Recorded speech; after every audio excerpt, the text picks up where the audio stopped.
Sie nehmen ein Taxi von, ich sag mal, Hamburg-Schnelsen zum Hamburger Flughafen genau. Und bezahlen dafür 35 Euro oder 45. Genau. Dann setzen Sie sich in den Flieger, freuen sich ein Loch in den Bauch, dass Sie dafür nur 10 Euro bezahlen.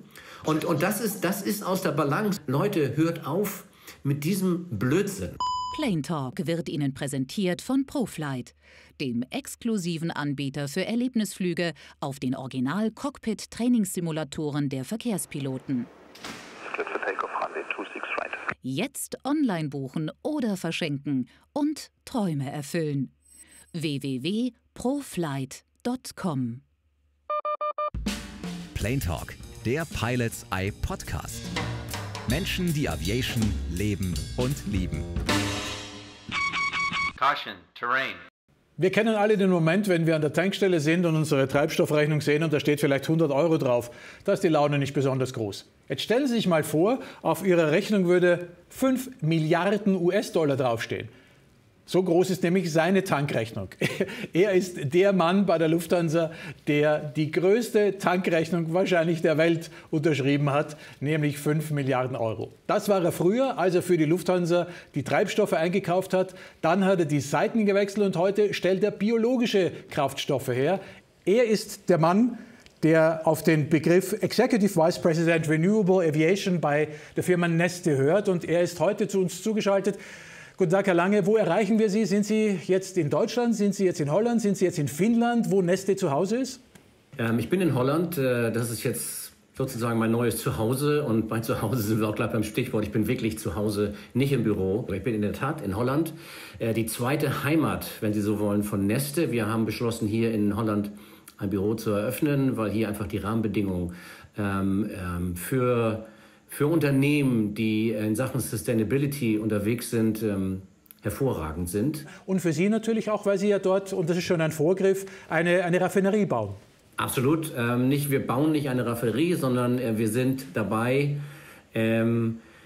inständig zu überprüfen, inwiefern die Erweiterung der existierenden Raffinerie in Rotterdam uns die Möglichkeit gibt, zusätzliche 500.000 Tonnen Sustainable Aviation Fuel zu produzieren. SAF, das ist ja das neue Stichwort. Es gibt immer noch Menschen, die reden über Biofuel oder Renewable Fuel. Wir nennen das SAF, Sustainable Aviation Fuel. Und das wird in der Tat hier in Rotterdam stattfinden.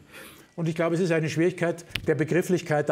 Ich möchte Sie nicht unterbrechen, aber können Sie uns einmal ganz genau oder vielleicht auch in leichten Worten erklären, was ist Sustainable Fuel? Der Rohstoff, den wir benutzen, im Moment stammt er ausschließlich für die Flugzeuge aus sogenannten Waste and Residues. Aber welches Waste ist es dann, das Sie angesprochen haben? Weil Waste ist ja Müll, aber es ist nicht Hausmüll, sondern was ist es? Es ist im Moment das beste Beispiel, wenn Sie so wollen. Wir haben gerade damit hier, und das macht es sehr, sehr plastisch auch, in Holland angefangen. Wir sammeln das Frittenfett, wie man so schön sagt, bei McDonald's ein. Darf ich mir das vorstellen? Da fahren quasi von Ihnen Lastwagen dann von McDonald's zu McDonald's und quasi kippen oben die Reste hinein? Ja, mal ganz grob gesprochen, ja. Natürlich auch jedes Restaurant sammelt seine eigenen Reste und Sie werden keinen Neste-Tankwagen bei McDonald's vorfahren sehen, sondern wir haben dann Service-Provider. In Holland hier heißt der Harvey, der spezialisiert ist auf das Einsammeln solcher Dinge und der macht das und liefert das dann ab. Okay. Aber das heißt, in der momentanen Zeit ist es natürlich ein bisschen schwierig, weil ja, diese Lieferkette wahrscheinlich ein bisschen unterbrochen ist, weil gerade durch Corona die Restaurants natürlich auch weniger kochen, wahrscheinlich auch weniger Hamburger verkauft werden. Also das heißt, der Nachschub, ist der gesichert? Der Nachschub ist gesichert, aber Sie sprechen einen guten Punkt an. Das Thema Rohstoffe ist zurzeit ein sehr schwankendes. Die Nachfragen bzw. die Angebote schwanken, gerade in Corona-Zeiten jetzt auf der Rohstoffseite. Wir haben genug, darauf kommen wir vielleicht später nochmal, um den Plan zu verfolgen, den die Industrie ja auch hat, den Einsatz von Sustainable Aviation Fuels hochzufahren. Kein Mensch redet darüber, dass wir über Nacht komplett die Jet Fuel Consumption worldwide ersetzen durch Sustainable Aviation Fuel, sondern das muss hochgefahren werden. Das braucht regulatorische Unterstützung, das braucht die Unterstützung der Industrie, das braucht aber vor allen Dingen auch Nachfragesicherheit und am Ende des Tages natürlich auch Rohstoffe. Das alles braucht seine Zeit, aber es muss angefangen werden. Und wir haben angefangen. Wir haben ja gesehen, in unserem Gespräch mit dem Geschäftsführer der AIREC, dass es ja mittlerweile schon viele Verträge mit den Fluglinien gibt, die ja quasi Absatzgarantien machen. Also das heißt, das ist ja schon mal abgesichert, wenn man da mal vielleicht schon einen Haken darauf machen kann. Da kann man Haken drauf machen, aber wir sind längst nicht bei den Größenordnungen, die es braucht. Genau, dann lassen Sie uns auch über die Größenordnungen sprechen. Wie groß ist dieser Gap? Was ist das, was man quasi heute schon beimengern dürfte, im besten Fall an Menge? Und was ist das, was ihr oder was quasi der Weltmarkt überhaupt produziert? Also wenn wir mal anfangen bei dem Weltbedarf an fossilem Kerosin, nenne ich es jetzt mal, also am konventionellen Kerosin, dann war der Stand 2019, und wir alle wissen, über 2020 brauchen wir nicht reden, 2019 um und bei 300 Millionen Tonnen.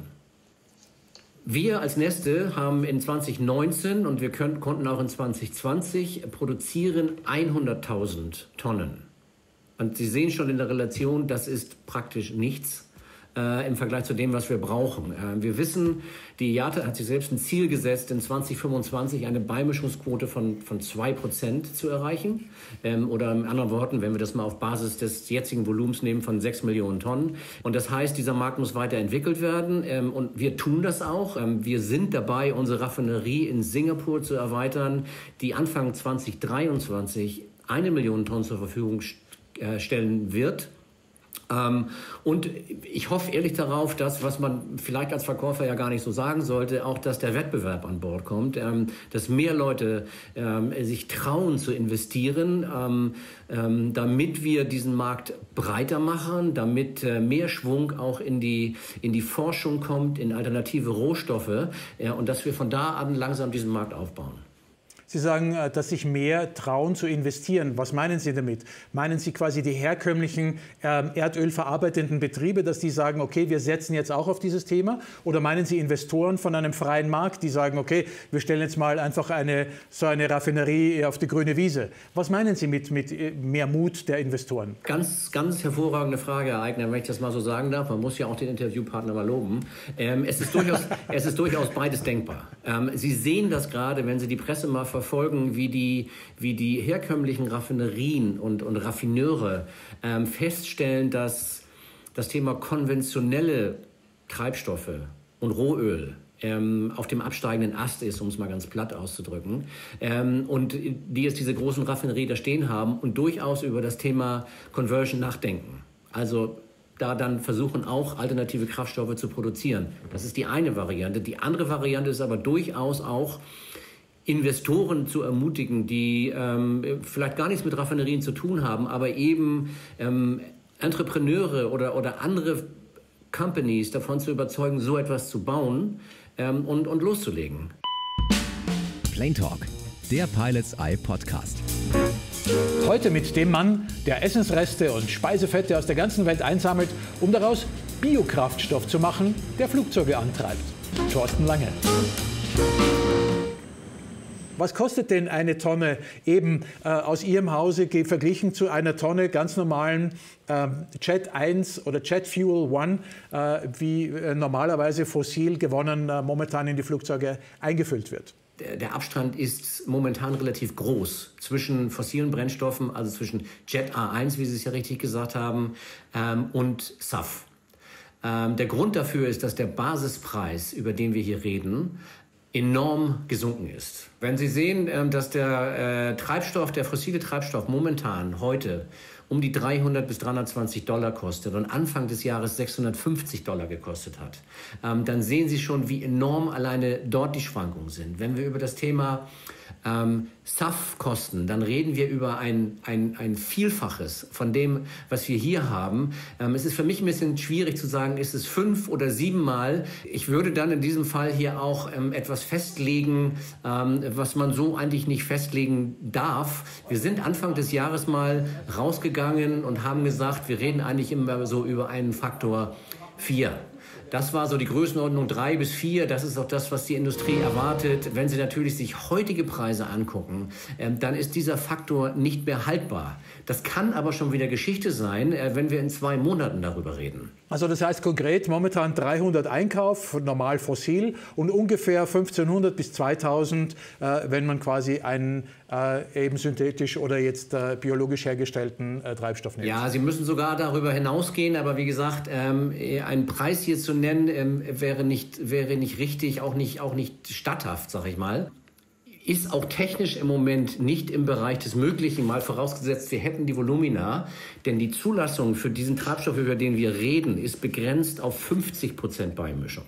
Das ist ganz wichtig. Also das heißt, das Einzige, was zum Beispiel das Luftfahrtbundesamt erlaubt, jemanden wie Sie oder einer Fluglinie nur 50% Beimischung zu fahren. Kann man das vergleichen mit E10, was wir ja beim Auto haben, wo es auch geheißen hat, eben nur eine gewisse Menge, was uns möglicherweise ja ein Kolbenreiber droht. Also das heißt, da hat man auch gesagt, E10, glaube ich, darf ja auch nur in einer gewissen Prozentsatz zugemischt werden. Es gibt eine technische Begrenzung, das ist die ASTM, heißt dieser Verein, der sich lange mit der Zulassung von Sustainable Aviation Fuels auseinandergesetzt hat und dann dazu gekommen ist, dass wir es mit 50% erstmal belassen sollten. Okay, aber das heißt, man könnte heute schon rein von dem Kraftstoff her auch 100% einfüllen und das Flugzeug würde genauso sicher von A nach B fliegen. Ja, so müsste das, nur das dürfen wir nicht. Wir würden niemals irgendwo 100% einfüllen und sagen, lass mal ausprobieren. Wir sagen so schön in der Aviation, das wissen Sie, there's no hard shoulder in the sky. Ganz richtig. Aber 2011 waren Sie noch bei der Lufthansa und da haben Sie quasi schon den ersten Test ja mit begleitet. Das war ein innerdeutscher Flug. Und wie wurde das damals gemacht? Weil da hat man ja auch nicht 50% beigemengt, sondern man hat das Flugzeug in der Mitte auseinandergetrennt. Oder was hat man da genau gemacht? Nein, das haben also, wie gesagt, begleitet war das richtige Wort, weil das haben meine Kollegen gemacht, die sich mit dem Thema Sustainability damals intensiver beschäftigt haben als ich. Und da haben wir jeweils eine Seite, also einen kleinen Flieger, einen 320er, und dann ist eine Turbine 50-50 befüllt worden und die andere konventionell geflogen. Das war der Test. Das haben wir über lange Zeit gemacht, über, glaube ich, 1600, 1700 Flüge. Keine Probleme. Und das war allerdings auch erst, nachdem ASTM gesagt hat, ihr könnt 50% beimischen. Also Sicherheit ist immer alleroberste Priorität und soll es auch sein und wird es auch bleiben. Plane Talk, der Pilots Eye Podcast, ist eine Produktion von Pilots Eye TV. In Zusammenarbeit mit aero.de, Deutschlands Aviation News für Kenner und Könner. Im Internet unter www.aero.de. Dual Input. Wie haben Sie denn eigentlich früher mal diese Tätigkeit des Einkaufens von Benzin einem möglicherweise Blinden erklärt? Was hätten Sie denn früher gesagt? Das ist ganz einfach. Die Leute haben immer gefragt, was machst du denn da eigentlich? Und dann habe ich gesagt, was machst du denn, wenn du in den Urlaub nach Italien fährst? Und dann hat er gesagt, ja, ich tanke hier. Ich sage, wo jetzt? Ich war ja damals in Hamburg zu Hause, sagte, ja, ich tanke hier in Hamburg. Ich sage, und dann kommst du mit dem Treibstoff bis nach Rom?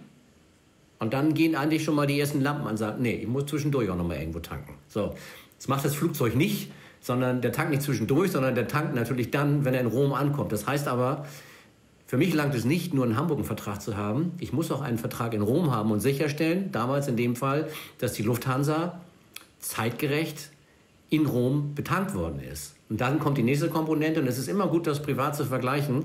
Die Leute, auch die es dicke haben, aber auch die es nicht so dicke haben, sind nicht zu irgendeiner Tankstelle gefahren, sondern die haben immer geguckt, wo kann ich eigentlich noch mal 2 Cent auf den Liter sparen. Und zu der Tankstelle sind sie auch in Rom gefahren. Das Gleiche habe ich gemacht. Ich habe die Tankstellen, in meinem Fall waren es dann Lieferanten und mit meinen Kollegen zusammen, wir haben die Lieferanten abgefahren und haben gesagt, so, was kostet es dann heute? Und dann haben wir natürlich nicht diesen Preis nur für einen Tag gemacht, wäre ja Wahnsinn, sondern sie machen solche Verträge in der Regel für 1 Jahr und länger. Und sagen, so, ich verhandle jetzt mit dir über die Logistikkosten, über die Kosten, die du brauchst, um deinen Laden hier zu finanzieren. Und dann gibt es eine Verhandlung.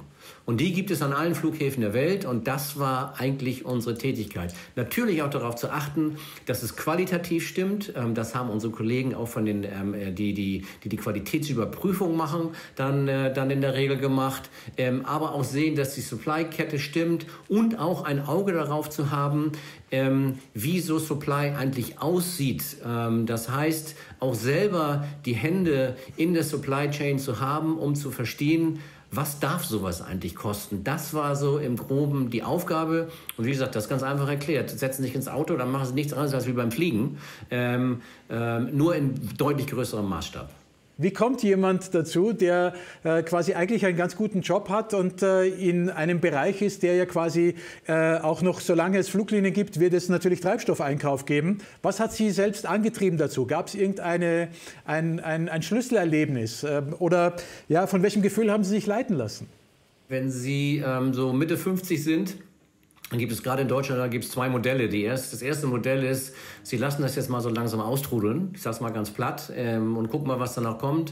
Sie sind gesettelt in Ihrem Job und Ihnen kann eigentlich auch nicht viel passieren, sage ich mal. Macht das mal einfach weiter. Das ist nicht mein Ding. Das war nie mein Ding und so habe ich das auch nicht betrieben bei Lufthansa. Ich habe mein Geschäft wirklich intensiv verfolgt und auch betrieben und das hat mir auch einen Mords Spaß gemacht. Aber es war natürlich ein Geschäft, in dem man alles kannte, jeden kannte und dann überlegt man sich so, wie geht es jetzt eigentlich weiter? Ich wollte einfach nochmal eine neue Herausforderung haben. Ich wollte nicht sagen, wir lassen jetzt mal langsam austrudeln. Ich wollte aber auch diese Industrie nicht verlassen und ich wollte vor allen Dingen mein Netzwerk nicht verlassen. Denn das, was ich jetzt mache, da rede ich fast genau mit denselben Leuten, mit denen ich vorher geredet habe. Es ist ein bisschen weiter geworden jetzt, denn das Thema Sustainability bei Airlines trifft natürlich nicht nur den Treibstoffeinkauf, sondern greift viel weiter in die Unternehmen. Deswegen war es einfach zu sagen, ich gehe woanders hin, bleibe aber in der Industrie. Das andere, viel Wichtigere, bringe ich mal auf das Stichwort Purpose. Ich sehe einen großen Sinn in dem, was ich mache. Das Thema Nachhaltigkeit war für mich auch vor Corona schon wichtig. Wir müssen was tun, wir sehen das. Jeden Tag wieder, ob wir die Zeitung aufschlagen, ob wir uns die Nachrichten angucken. Es ist allerhöchste Eisenbahn, dass wir unseren Akt zusammenkriegen hier und was tun. Und wenn Sie 3 Kinder haben und wenn Sie auch schon ein Enkelkind haben, freue ich mich auch drüber, dass das jetzt schon so weit ist, dann sagen Sie sich, da kannst du noch was tun. Und diese Firma, für die ich arbeite, Neste, wir sind der weltgrößte Produzent von Renewable Diesel und Sustainable Aviation Fuel. Und nicht nur das, sondern wir haben einen Laden, ich sage immer gern Laden zu einer Firma, wenn es richtig schön ist, in dem sich alle umeinander kümmern, in dem das Thema We care, we have courage and we cooperate ganz, ganz weit oben steht. Das heißt, der Blick auf die Mitarbeiter steht an allererster Stelle. Und an zweiter Stelle oder vielleicht andersrum kommt das Thema Sustainability. Herr Lange, eine Hypothese und sie ist nicht zynisch gemeint. Sie würden morgen zurückgehen und den Posten von Carsten Spohr übernehmen. Was hätten Sie aus Neste gelernt, was Sie morgen bei der Lufthansa sofort einführen würden? Ich glaube, der hat alles super gemacht. Und das sage ich jetzt nicht, um ihm Honig um den Bart zu schmieren. Sie haben gerade Neste so über den Klee gelobt, und zwar auch mit Attributen, die ich aus meinen Gesprächen mit der Lufthansa nie oder ganz selten höre. Wenn Sie so Zeiten wie jetzt haben, dann... Und wenn Sie aber sehen, dass Sie ja vorher auf einem extrem erfolgreichen Kurs waren. Ein Rekordjahr hat das nächste gejagt und ich glaube, die Strategie der Lufthansa war auch nicht verkehrt. Ja? Aber der Druck im Markt, der Druck von Low-Cost-Carriern, der Druck auch von Passagieren zu sagen, lass mich für 9,99 € von Hamburg nach Mallorca fliegen, der ist immer noch da. Was machen Sie da als Unternehmen? Sie können eigentlich nur sagen, Leute, hört auf mit diesem Blödsinn. Hört auf damit, zu sagen, das auch noch zu feiern. Und ich bin jetzt bei den Passagieren. Sie nehmen ein Taxi von, ich sag mal, Hamburg-Schnelsen zum Hamburger Flughafen und bezahlen dafür 35 € oder 45. Genau. Dann setzen Sie sich in den Flieger, freuen sich ein Loch in den Bauch, dass Sie dafür nur 10 € bezahlen. Und es interessiert Sie kein Stück, dass der Taxifahrer in Spanien von Ihnen 40 € nimmt für 5 Kilometer Fahrstrecke. Genau. Das ist aus der Balance und das muss einfach besser werden. Und da kann ich einfach nur sagen, ich kann einfach nur Mut zusprechen und sagen, die Lufthansa war auf dem richtigen Weg, ist auf dem richtigen Weg, ist unverschuldet von etwas getroffen worden, von dem wir alle noch nicht wissen, was es für Auswirkungen hat. Und das gilt ja nicht nur für die Lufthansa. Weitermachen, aber ich sage, mehr in die Belegschaft hören, sich die Leute anhören und sagen, nicht nur, was haben die eigentlich für Probleme, sondern auch, was haben die eigentlich für Ideen. Plane Talk, der Pilots Eye Podcast. Heute mit dem Mann hinter Pilots Eye TV, Thomas Eigner. Climb now. Er war fast 20 Jahre lang der Into-Plane-Chefeinkäufer bei Lufthansa und heute gilt sein ganzes Interesse der Herstellung von Kerosin, das klimaneutral verbrennt. Thorsten Lange ist heute zu Gast bei uns in Plane Talk und wir haben gerade über die Herstellung gesprochen und über die Quoten, die sehr volatil sind, und wir haben aber noch nicht über den Preis gesprochen und vor allem haben wir nicht darüber gesprochen, was ich als normaler Konsument zu dieser Sache beitragen kann. Jeder hat das schon mal gesehen auf der Seite, wo man quasi sein Ticket kauft, kann man ja quasi ein Kreuzchen machen und ein paar Euro dazu bezahlen, um quasi klimaneutraler zu fliegen. Was ist da dahinter? Wohin geht mein Geld? Wie ist bisher damit umgegangen? Und vor allem, was Sie gerade erzählt haben, dieser enorme Mehrpreis, kann der wirklich aufgefangen werden damit? Der Mehrpreis kann aufgefangen werden. Pro Flug, pro Leg kostet den Passagier eine Beimischung von Sustainable Aviation Fuel 2 Euro. Nicht ganz, aber um und bei 2 Euro. Das ist der Beitrag, den der Passagier leisten müsste, damit die Airline aufwandsneutral diesen Treibstoff kaufen kann und damit so weiterfliegt wie bisher mit konventionellem Treibstoff. Was bekommt der Konsument, der das klickt und zahlt, was bekommt er dafür? Ja, wenn Sie bisher auf die Seiten gehen, wenn Sie an die Informationen gehen, dann kriegen Sie immer die Information, und es wird auch so bleiben, der Passagier kompensiert, weiß aber eigentlich gar nicht so recht, was er kompensiert. Was passiert? Die Airline gibt das Geld aus für Kompensationsmaßnahmen, und die, das wissen wir alle, sind mannigfaltig. Das kann Investment sein in Nachhaltigkeitsprojekte, wo es Potenzial gibt, Emissionen zu reduzieren. Da kann dieses Geld eingesetzt werden. Was bekomme ich dafür, wenn ich quasi das anklicke und diese 2 oder vielleicht sogar mehr Euro dafür mehr bezahle?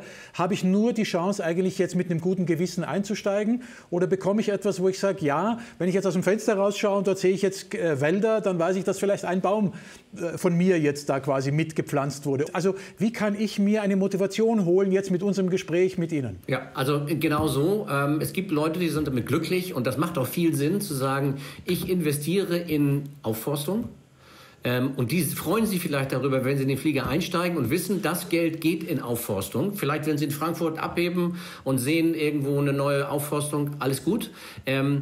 Ich habe den Eindruck, es ist einfacher, dem Passagier zu vermitteln, guck mal draußen an die Tragfläche, da steht der Tankwagenfahrer. Im Übrigen wird diese Kombination ganz selten der Fall sein, weil das Tanken mit Passagieren an Bord immer noch ein kritisches Thema ist. Aber wenn da mal Not am Mann ist und wenn die Zeit mal knapp ist, dann wird auch mit Passagieren an Bord getankt. Und dann könnten Sie in der Tat einen glücklichen Tankwagenfahrer sehen, der Sustainable Aviation Fuel tankt. Oder der weiß, dass Sustainable Aviation Fuel beigemischt ist an diesem Flughafen. Und ich glaube, das ist auch ein ganz wichtiges Kriterium für die Leute zu verstehen. Natürlich wird der Tankwagenfahrer nicht dahin kommen und sagen, so, und jetzt mal 98% fossil und dann mal eben schnell 2% SAF. Das geht nicht. Diese Ware geht in die Flughafeninfrastruktur und wird dann vertankt. Und Sie wissen, dass also binnen weniger Tage, wenn Sie so wollen, das, was Sie bezahlt haben, als Greenhouse Gas Emission Reduction dabei herauskommt. Und das ist vielleicht wichtig zu verstehen, was macht eigentlich unser Produkt? Das Produkt ist ja Carbon, das heißt, es wird auch wieder verbrannt, weil das, was wir da physikalisch bauen, ist genauso wie das Kerosin oder Jet, wie es ja genau heißt, was momentan verbrannt wird, mit dem Unterschied, dass das CO2, das dort generiert wird, von den Pflanzen absorbiert wird, die dann verwendet werden, um Speiseöl herzustellen. Das heißt, wir reden über ein sogenanntes Lifecycle-Modell. Und die Produkte, die wir haben, oder das Produkt, das wir haben, ist in der Lage, momentan 80% und mehr Greenhouse Gas Reductions zu generieren. Genau, aber wir sprechen jetzt auf der einen Seite über diese Freiwilligkeit, wir sprechen aber auf der anderen Seite über eine institutionelle Steuerung. Sie haben von Flughäfen gesprochen, die da quasi vielleicht ein bisschen mehr Vorreiter als andere sind. Kehren wir mal die hervor, die Flughäfen, die wirklich was von sich aus da tun, die da wirklich Vorreiter sind. Was sind die sauberen oder die saubereren Flughäfen Europas?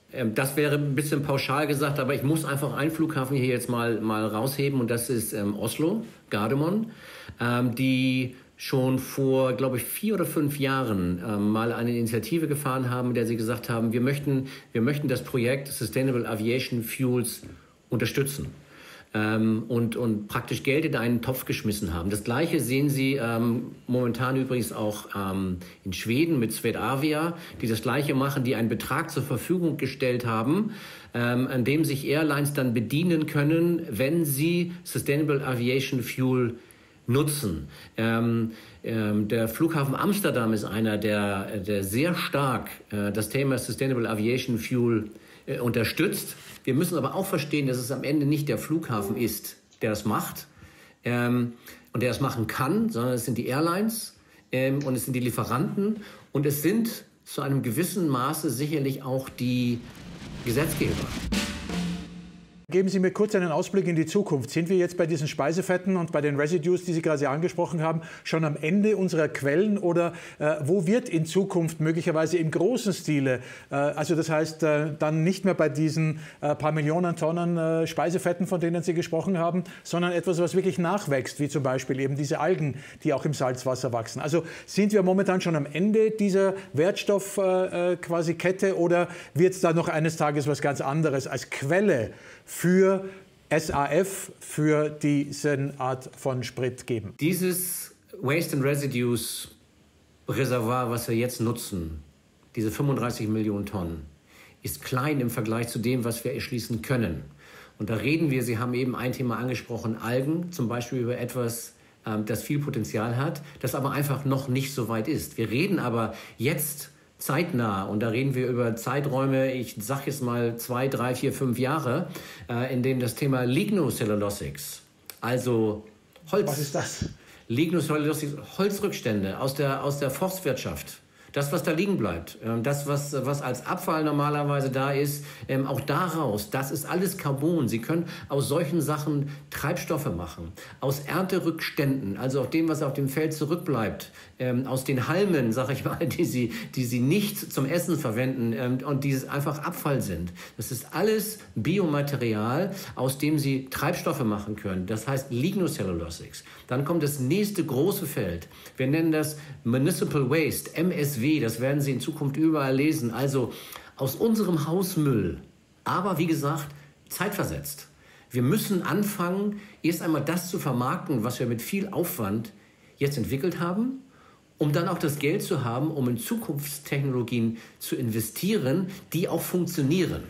Herr Lange, Sie haben heute nicht nur, ich sage jetzt mal mit 50ern, einen guten Tipp gegeben, dass ein Wechsel durchaus nicht schmerzhaft, sondern sehr angenehm sein kann, dass klimabewusstes Leben und Arbeiten auch Spaß machen kann, sondern Sie haben uns, glaube ich, heute auch einen guten Tipp gegeben, mal darüber nachzudenken, beim nächsten Mal, wenn ich ein Ticket kaufe, wirklich auf der rechten Seite unten mein Kreuzchen zu machen und ein paar Euro mehr gerade für diesen Zweck auszugeben. Es war meine Ehre, mit Ihnen zu plaudern. Ich darf Ihnen nach Holland alles Gute wünschen. Und ich sehe das Leuchten in Ihren Augen und weiß, Sie haben die Faszination Fliegen auch in Ihrer DNA. Vielen Dank. Danke, Eigner. Danke auch. Engine 1 out. Plane Talk lässt sich abonnieren auf Spotify, Deezer, Apple Podcasts und YouTube. Alle Filme zu den Gästen und Geschichten im Internet unter pilotseye.tv. Engine 2 out. Noch einen schönen Tag und bis nächste Woche. Und ich höre auf Alexa, aktiviere Plane Talk.